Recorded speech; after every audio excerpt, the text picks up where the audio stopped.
Hey cuties, welcome back to my channel. তো কিছুদিন আগেই আমি, মা, আমার পিসিমণি আর পিসেমশাই চলে গিয়েছিলাম বললাম মায়ের মন্দিরে পুজো দিতে। তো যথারীতি আমরা বেরিয়ে পড়েছি আর আমরা গ্রামের রাস্তা দিয়েই গিয়েছিলাম, তাই জন্য একটু তাড়াতাড়ি পৌঁছেও গিয়েছিলাম। আর এই তো বলতে বলতে আমরা পৌঁছেও গেলাম আর এখানে নিয়ে নিচ্ছিলাম মায়ের ভোগ, তারপর সাজসজ্জার সব জিনিস। আর ওগুলো সব নেওয়ার পর আমি আমার মা, পিসিমণি আর পিসেমশাইকে বলছিলাম তোমরা একটু তাকাও, একটু পোজ দাও। ছবি তুলছিলাম না, সেটা আলাদা ব্যাপার।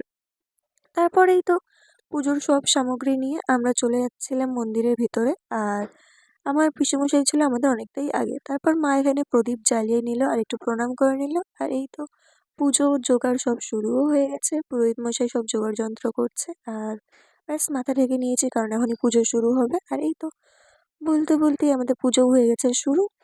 আর এই তো পুজো শুরু হওয়ার সাথে সাথেই দেখতে দেখতে হয়ে গেছিলো মন্দিরে অনেকটাই ভিড়। আর হ্যাঁ, আমি জানি এবার তোমরা বলবে যে এখানে তো ভোলা মা নেই।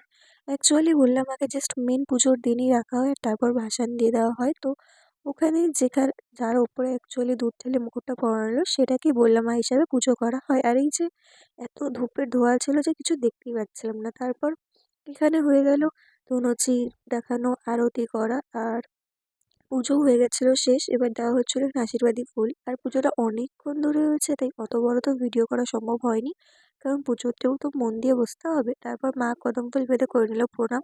আর তারপর আমিও যথারীতি কদম ফুলটা বেঁধে প্রণাম করে নিলাম। আর এই তো দেখতে দেখতেই আমরা মন্দির থেকেও বেরিয়ে গেলাম। আর এরপর আমরা চলে গেছিলাম একটু নিরামিষ খাওয়া দাওয়া করতে, কারণ সকাল থেকে যেহেতু কিছু খাওয়া হয়নি আর মায়ের ছিল ওষুধ, পিসিমণির ছিল ওষুধ। তো খাওয়া দাওয়া করে নিয়ে আমরা বেরিয়ে গেছিলাম বাড়ি যাওয়ার উদ্দেশ্যে। আর হ্যাঁ, খাওয়া-দাওয়ার ভিডিও ওখানে করা হয়নি। তো যাই হোক, চলেও এসেছি আমরা আপাতত বাড়ি। আর দেখা হচ্ছে নেক্সট ভিডিওতে। ভালো লাগলে লাইক, কমেন্ট, শেয়ার আর সাবস্ক্রাইব করো। Tata, by.